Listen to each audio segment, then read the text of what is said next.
Nick? Yeah, thank you. So my question is basically, why should we trust that once you are given the expertise and information that you will actually do what you need to do in your role as an alder person to carry those out? Because earlier you spoke on the police complaint process and how you feel like, we're doing pretty good in Evanston, not having a lot of police complaints.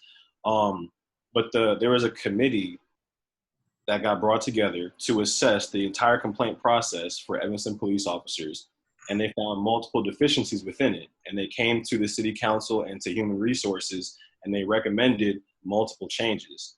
There's been one change so far, which is that you can go somewhere besides the police department to complain, which is kind of logical. Like, why would I go where the harm was to complain? So that's been changed.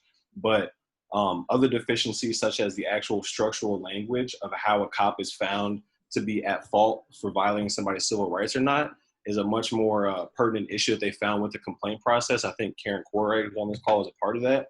And all the other recommendations haven't been addressed. And they've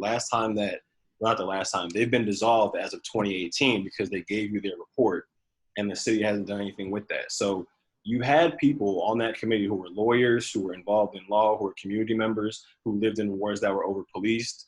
And you got all the expertise necessary, and then you guys haven't done anything with that. So why should we feel like with another committee of experts that you'll make the right decisions? Well, I believe the mayor just recommended and the council just approved the appointment of the police review committee, which came out of the committee that you indicated was disbanded. So, right.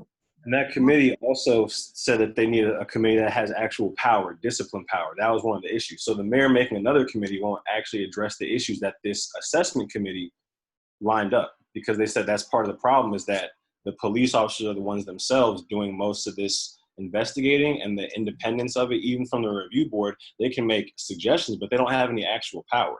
And that has to do with police contracts, which, the law department does. And so, but all that was made apparent to you all is what I'm trying to say.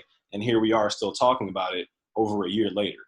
Well, and I mentioned earlier, and speaking of it, that I felt that the professional standards department that is funded, in my mind's eye, I'm seeing like $500,000-$600,000 a year. I don't understand that.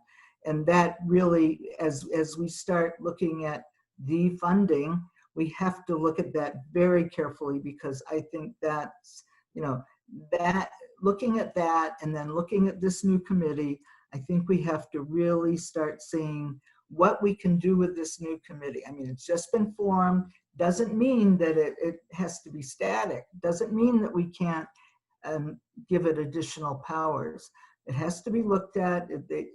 I thought that the recommendations were good, that the mayor made some good appointments on that.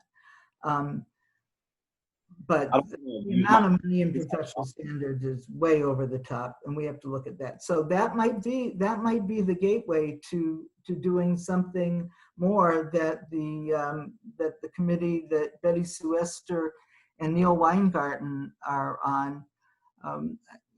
They've made some recommendations that are really way beyond what the city has agreed to. So we'll look at it.